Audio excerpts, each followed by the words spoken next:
worldwide fans of the planet's hottest entertainment with an edge. I'm Jaime En Fuego, welcoming you to my namesake program, Enfuegotainment. That's right, so stoked to have you here for a Fresca Fuego review. It's been a minute since I've done one of these, and yeah, we just got back from Texas Frightmare with my other YouTube channel, The Horror Show, recently, so that was awesome. But it's back to the less scarific coverage here with Pokemon Detective Pikachu. Yeah, and a lot of people were probably scratching their heads saying, why did they immediately go to doing a Detective Pikachu movie as opposed to just doing a straight up Pikachu, you know, Pokemon universe film with, you know, Ash and Brock and, you know, Misty and all of our typical, you know, ones that people like me, when Pokemon first came out, like watching this movie in 2019, and I was like, damn, I remember when the Game Boy games first came out. I had blue, my best friend had red. I was watching the cartoon at the time, and it's like, that was like 20 plus like 25 something, maybe more years ago. I was like, okay, who feels old? Yeah, but honestly, it ended up being so much better than I actually anticipated. I haven't really followed the franchise since Gold and Silver. That was about the time where I was getting a little older and I was like just losing interest in not just Pokemon but video games period, and never got into the card game, and I saw so many of those kids shifting over to the Yu-Gi-Oh stuff and never got into any of that. So it's just interesting how Pokemon just has never gone away, basically. It's just kind of stuck there and found new younger audiences, and I know they've continued to put out animated films, and they've, you know, card game, I mean, they gave us cards at the premiere the other night, you know, they're like, oh, here's exclusive Detective Pikachu cards. But yeah, so jumping up to a much later, I believe it was a 3DS game maybe, you know, Detective Pikachu, in totally different style of gameplay, not a, you know, RPG with battles or anything like that, vastly different. So that's what had people scratching their heads, myself included. But at the end of the day, inspired casting from Ryan Reynolds, even though everybody was clamoring for Danny DeVito, which might have had a much more distinctively different comedic factor. But, you know, having Deadpool voicing Pikachu, obviously toning back the profanity and all that other stuff, but he still drops like some hells and some dams here and there. This is a PG movie at the end of the day, but one that I actually had a lot more fun with than I was anticipating. So here on Enfuegotainment, I always like to cover Bueno, Malo, Feo. That's right, that's just my tropey way of approaching the good, the bad, and the ugly in a film review. And so the Bueno, yeah, like I just said, Ryan Reynolds ended up being so much better than I was anticipating in the role. And when I first saw a couple of the trailers, I thought it was a little weird dichotomy. But then when I just started to kind of wrap my head a little bit more around the angle of the fact that Justice Smith's character is the only one that can understand him because of an encounter with this weird, like, elixir-y type stuff that happens at the very beginning of the film, which is interesting. But yeah, he brought humor, he brought warmth to the character, and there's some legit tender moments as the friendship develops between him and Justice Smith's character, and it plays out in a way that I wasn't really expecting. It hit the emotional core and not in a cheesy, very deliberately pulling on the heartstrings, you know, type of manner. It actually felt genuine and legit, and that has credit to the story as well. That's another bueno, is the fact that it approached the storytelling in not a super kiddie way. There are some moments in this that are not for little kids, and I'll get to that in the Feo, the ugly, actually. So, yeah, Justice Smith's character, essentially, he finds out that his father has passed away, and so he goes to kind of, you know, see what happened in this city where both Pokemon and you know, humans all live together in this big, very righteous looking, very beautifully constructed visually. I mean, the CGI is fantastic. It's not as good on some of the Pokemon as it is on others, but I mean, characters like Charizard and even like the fur on Pikachu, and I mean, Machamp looks good, and Blastoise, and I mean, Mew actually. Mewtwo looks really good in this. I was surprised. I was very impressed. So just the look of this Pokemon world was very impressive to me, and the storytelling behind it, you know, it had legit emotional beats that did not feel forced. I mean, he's lost his dad, and he forms this friendship rather haphazardly and hesitantly initially, but as it develops and as the care and the compassion and the stakes get raised, that's when it's actually, it was better, so much better than I thought it was going to be.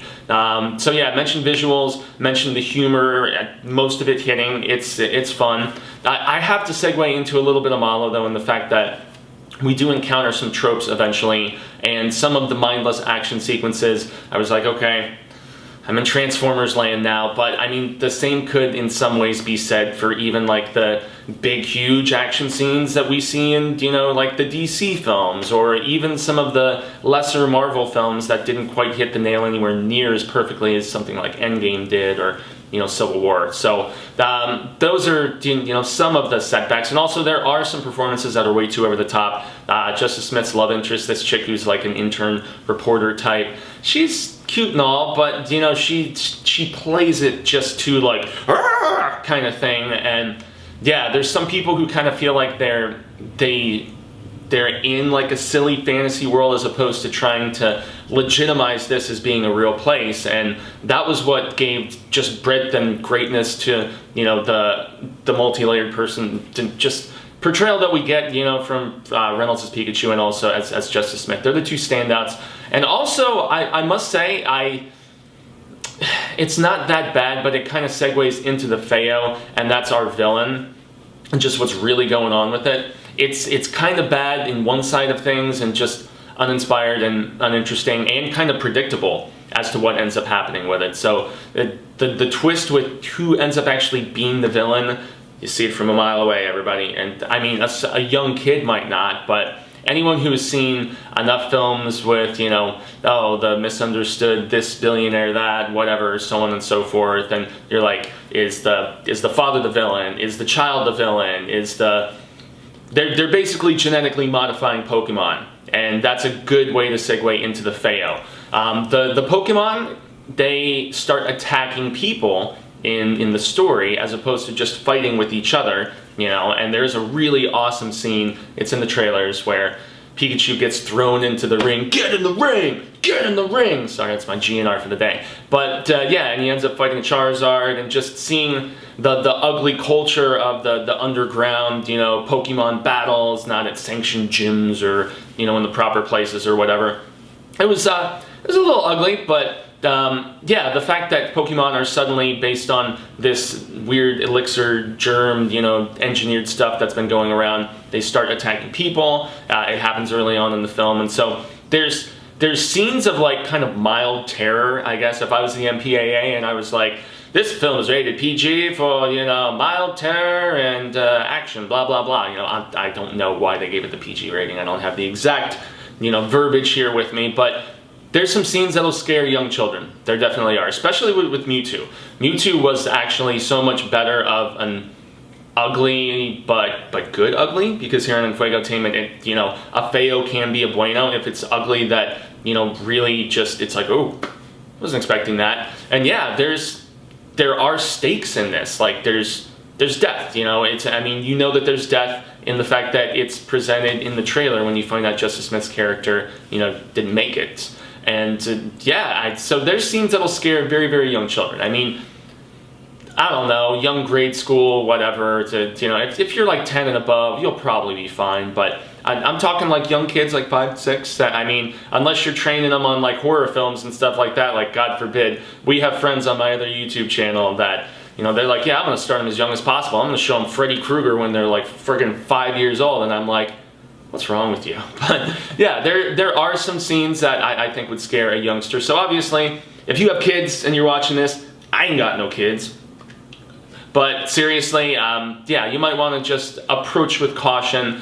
And yeah, just be able to brace your kiddies for that. But if you got some tough ones, I'm sure they'll be just fine. So yeah, at the end of the day, I really enjoyed this film, much more so. I'm not going to go as far as certain reviewers are saying, and they're like, best video game movie ever. No, everybody knows what that is. Mortal Kombat! End of story. But Detective Pikachu, it's pretty damn close, man, and it was much more adult and like older kid friendly than I was expecting it to be, which was really a breath of fresh air. I probably should have known from the PG rating.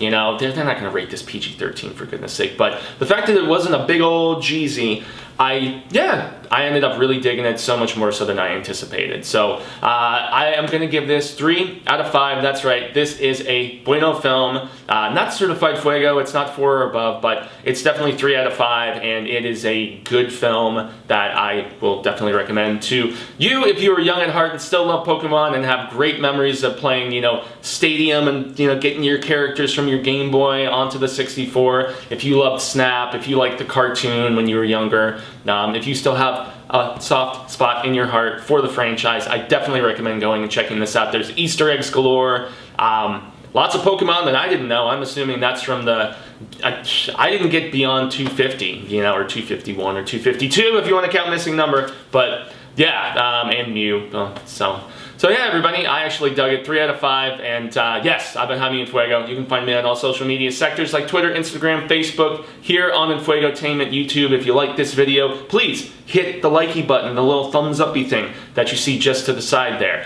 Do the subscribe, do the subscribe thing, and also hit the notification bell so that you get some indication on your little noti list about anytime I put up a new one of these videos. I put up a few videos, usually at least once, sometimes 2 a week, but after we get out of the convention season, which we are nearing the end of after Phoenix Fan Fusion, that's when I'm going to be ramping up content and probably finally starting to do my live show on a at least weekday basis, and then, you know, still tossing out a film review. Still some potential Patreon ideas, but hey, I still got to get through this month of May, which is always super booked up for us.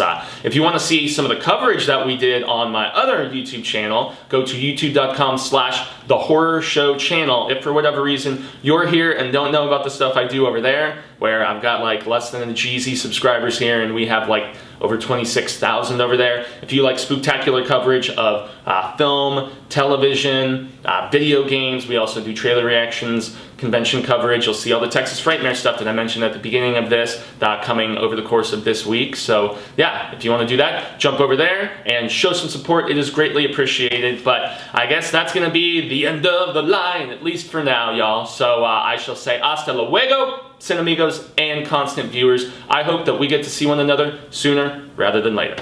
Peace.